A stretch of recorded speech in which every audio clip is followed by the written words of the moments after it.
কনস্টিটিউয়েন্সিতে 4 বছরে 15% ভোটার বেড়ে গেল কি করে? প্রথম কথা, যদি বাড়ার হয় বাড়বে, আপনি ঠেকাবার কে? যদি বৈধ ভোটার থাকে আপনি ঠেকাবার কে? কিন্তু আমরা পরিষ্কারভাবে বলছি যে লাস্ট 4 ইয়ার্স সেখানে 143 নম্বর ডায়মন্ড হারবার অ্যাসেম্বলি কনস্টিটিউয়েন্সি, সেখানে ভোটার বেড়েছে 4.70%, নট 15%, 4.70%। এবং 144 নম্বর ফলতা অ্যাসেম্বলি কনস্টিটিউয়েন্সি, ওখানে ভোটার বেড়েছে 4.09%। তাহলে ডায়মন্ড হারবারে 4.7, ফলতায় 4.09। এবার অনুরাগ ঠাকুর হয় জানেন না, কোন গ্রাউন্ড লেভেল রাজনীতি করেন না, অথবা তার গ্রাম কাঠামোর সঙ্গে কোনো সম্পর্ক নেই, অথবা জেনে শুনে মিথ্যা কথা বলছেন। প্রত্যন্ত গ্রামীণ এলাকায়, সাধারণভাবে গ্রামীণ এলাকায় যেটা দেখা যায়, উনি যেটা বলে দিলেন যে একটা বাড়িতে, একটা সিঙ্গেল হাউসে এতগুলো ভোটার। আপনারা যে কেউ গিয়ে দেখতে পারেন, গ্রামের যেহেতু বাড়ি ধরে ধরে আলাদা বাড়ি সম্ভব, ঠিকানাটা সেইভাবে বহু জায়গায় নেই, ফলে একটিকে কেন্দ্র করে এতগুলি ঘরের বাসিন্দাদের নাম ভোটার তালিকায় ওঠে। টেকনিক্যাল সব টার্মও আছে, যারা নির্বাচন পরিচালনা করেন তারা সবাই জানেন। আপনি যদি গ্রামের ভেতরে ঢোকেন, গ্রামের বাড়ি দেখেন, তাহলে দেখবেন আলাদা করে রাস্তার নাম দিয়ে বা আলাদা করে বাড়ির ঠিকানা দিয়ে বাড়ি পাওয়া কঠিন, কারণ ওখানে সিস্টেমটা আলাদা। ওখানে একটি বাড়িকে কেন্দ্র করে বা একটি প্রতীকী বিষয় রেখে সেখানে বাকি ওই অঞ্চলের বাড়িগুলি ভোটারদের, আপনার দেখার কথা জেনুইন ভোটার না জেনুইন ভোটার নয়। ফলে সব জেনে শুনে অনুরাগ ঠাকুর, কারণ ওরা পরিষ্কার জানেন যে হাউস নাম্বারটা ভোটার তালিকায় সেক্ষেত্রে কিভাবে ব্যবহার করা হয়। আপনি মাঠের পর মাঠ পেরিয়ে আপনি দেখলেন 8টা ঘর থাকে, আপনি রাস্তার নাম পাবেন, বাড়ির ঠিকানা পাবেন? এটা হয় না, এটা সবাই জানেন, এটা ভারতবর্ষের কোথাও হয় না।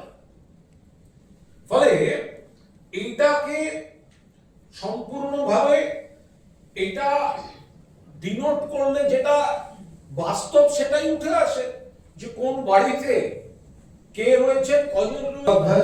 লোকসভায় সর্বভারতীয় তৃণমূল কংগ্রেসের দল, তাকে টার্গেট করছেন বিজেপি নেতা মন্ত্রী অনুরাগ ঠাকুর। কি বলছেন, কেন বলছেন? অভিষেক বন্দ্যোপাধ্যায় এই পহলগামের পর যখন কেন্দ্রীয় সরকার সর্বদলীয় প্রতিনিধি দল সারা পৃথিবীতে পাঠালেন, অভিষেক বন্দ্যোপাধ্যায়ের পারফরমেন্স, তিনি ছিলেন বেস্ট পারফর্মার। গোটা দেশ থেকে যতগুলি প্রতিনিধি দল গেছে, যতজন সাংসদ গেছেন, প্রত্যেককে সম্মান দিয়ে আমরা বলছি অভিষেক বন্দ্যোপাধ্যায় সেরা পারফর্মার। ভারতবর্ষের সম্মান, ভারতবর্ষের মনোভাব বিশ্বের দরবারে যেভাবে তিনি ফুটিয়ে তুলেছেন, সেরা সাংসদ হিসেবে এই সর্বদলীয় প্রতিনিধি দলগুলিতে পারফর্ম করেছেন অভিষেক বন্দ্যোপাধ্যায়। তার সম্পর্কে কি বলছেন? ডায়মন্ড হারবারের ভোটার লিস্ট নিয়ে বলছেন অনুরাগ ঠাকুর। তিনি বলছেন যে একটি বাড়ির ঠিকানা দিয়ে, বুথ নাম্বার 265, তিনি ঠিকানা দিয়ে বলছেন যে এটা ভুয়ো, ওটা নেই। মানে এতগুলো মানুষ যাদের আপনারা দেখলেন, তারা নেই। আমরা তথ্য প্রমাণ দিয়ে জানাচ্ছি যে পার্টিকুলার ওই বাড়িটা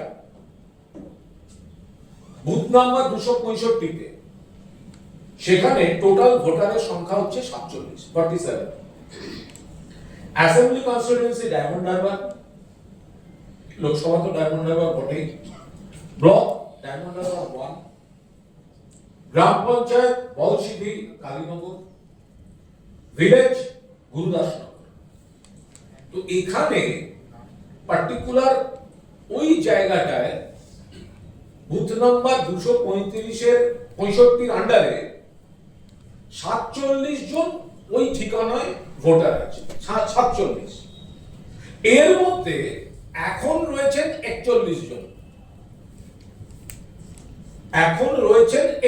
জন, বাকি 6 জনের হিসাবও অভিষেক বন্দ্যোপাধ্যায়ের তরফ থেকে দিয়ে দেওয়া হচ্ছে। একদম খুঁটিনাটিটা দেয়াই তো ভালো। মোট 47 ওই বাড়িতে আছে 41, তাহলে বাকি 6 কোথায়? একজন মারা গেছে, একজন ওড়িশায় থাকছে, 3 জন বিয়ে হয়ে গিয়েছে, ফলে অন্য জায়গায় চলে গিয়েছে, আর একজন কাজের জন্য বাইরে গেছে। ফলে মোট 47, এখন প্রেজেন্ট রয়েছে 41। তো এর মধ্যে ভুয়ো বা কারচুপি এর অবকাশটা কোথায়?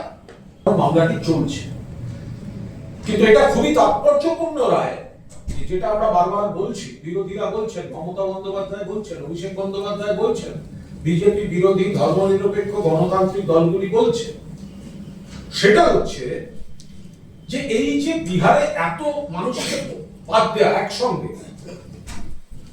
তাকে যদি সুপ্রিম কোর্ট বলেন বা সুপ্রিম কোর্ট মনে করেন, সুপ্রিম কোর্টের মহামান্য বিচারপতিরা মনে করেন যে কাদের এত বড় সংখ্যা 65 লক্ষ, কাদের নাম বাদ যাচ্ছে, নামের তালিকা প্রকাশ করতে হবে। কেন বাদ যাচ্ছে সেটা দেখাতে হবে, এবং ঠিকানা হিসাবে আধার কার্ডকে বিবেচনা করতে হবে, মান্যতা দিতে হবে। এটা তো ইতিবাচক পর্যবেক্ষণ।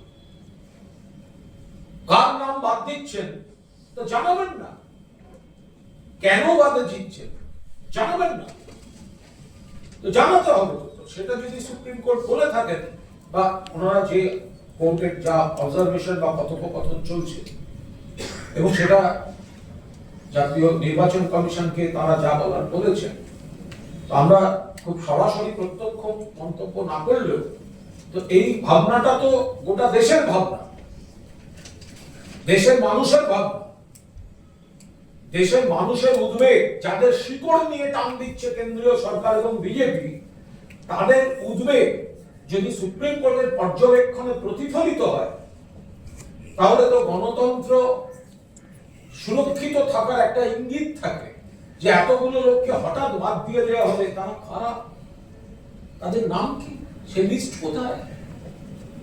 শুধু নাম নয়, কেন বাদ,